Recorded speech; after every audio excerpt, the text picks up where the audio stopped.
Welcome to the Tap and Go, where we tap into curious minds and we go and apply the work we've learned. So, in this series, we'll just learn loads of different things to uncover the human mind, performance, and most importantly, how we can elevate our young people and our young coaches on this platform. So, today I have Professor Wilbur Kraak, all the way from South Africa, and I think he is still using those double World Cup trophies in his own house there for himself.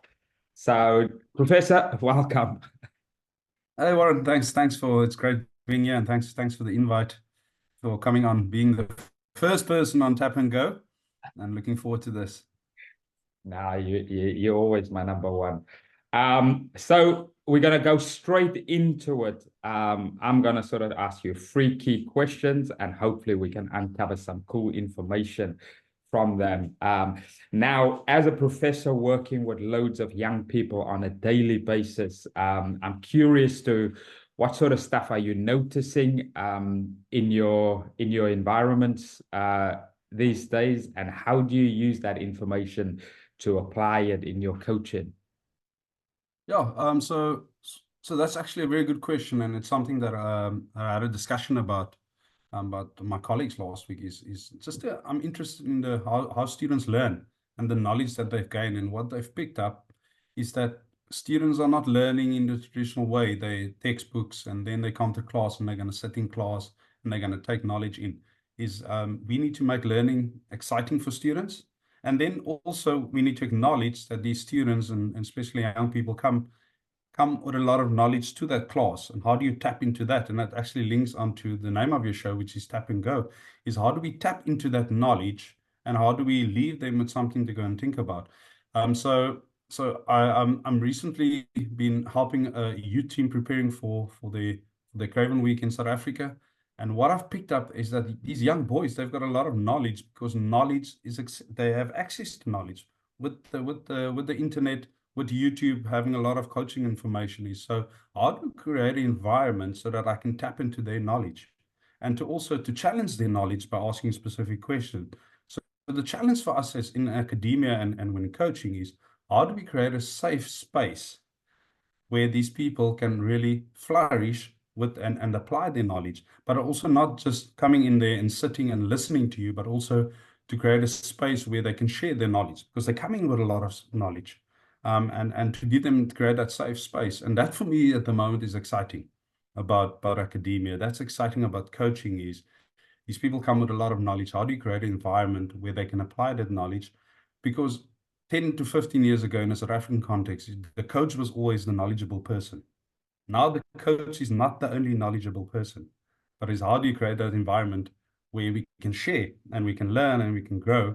And a word, something that you like to use, is curiosity. How do we excite them? How do we make them excited about learning? And that for me excites me.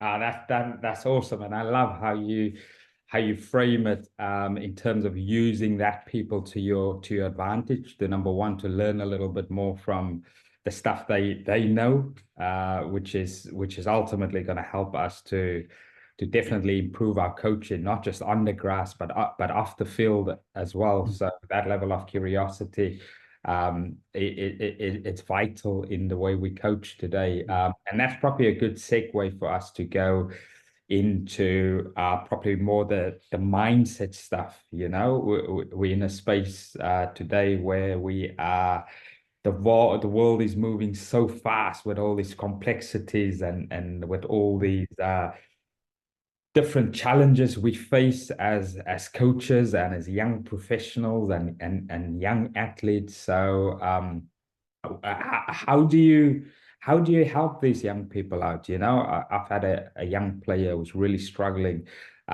with making sense of the feedback he's getting, the anxiety levels when you go in professional environments. What sort of strategies are you using to create that safe space, number one, where these young people can be themselves and express themselves? What sort of strategies have you guys got involved that you apply there in your own environments? So yeah, and this is, so I apply the same principles across my coaching and my lecturing. So something is great, give case studies and allow them to solve problems themselves, but also to create that safe space. If they're wrong, it's fine, we learn. And sometimes that is very difficult for people to do, is not to create, it's not a, we're not going to judge you if you don't have the correct answer. But as how do we, I want you to create an environment where I challenge you firstly, but I also take you on a path to find the correct answer. Instead of you telling you, this is the correct answer, go and explore, go and read up, go find it for yourself.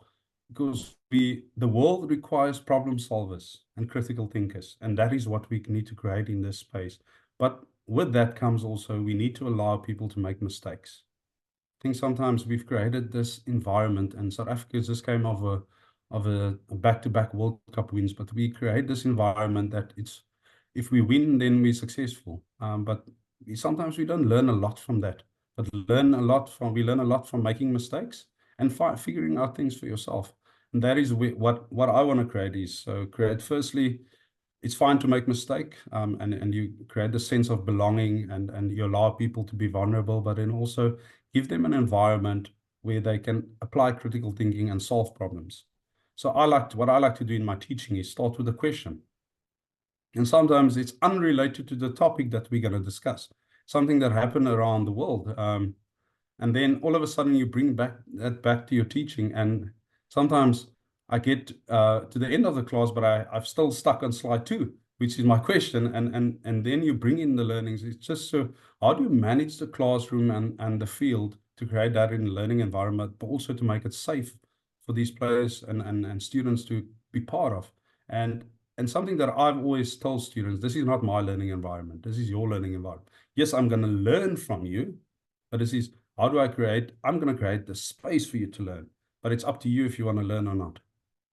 Yeah, no, I absolutely love that, because it's again, it's that level of vulnerability there, and having the self-awareness to sometimes just be that leader who leads from the back, because like you say, we do get caught up with whether it's the game, whether it's us standing in the front, and we forget about, if you think about rugby 15s or 7s, you've got 15 different brains in front of you. So what do they know?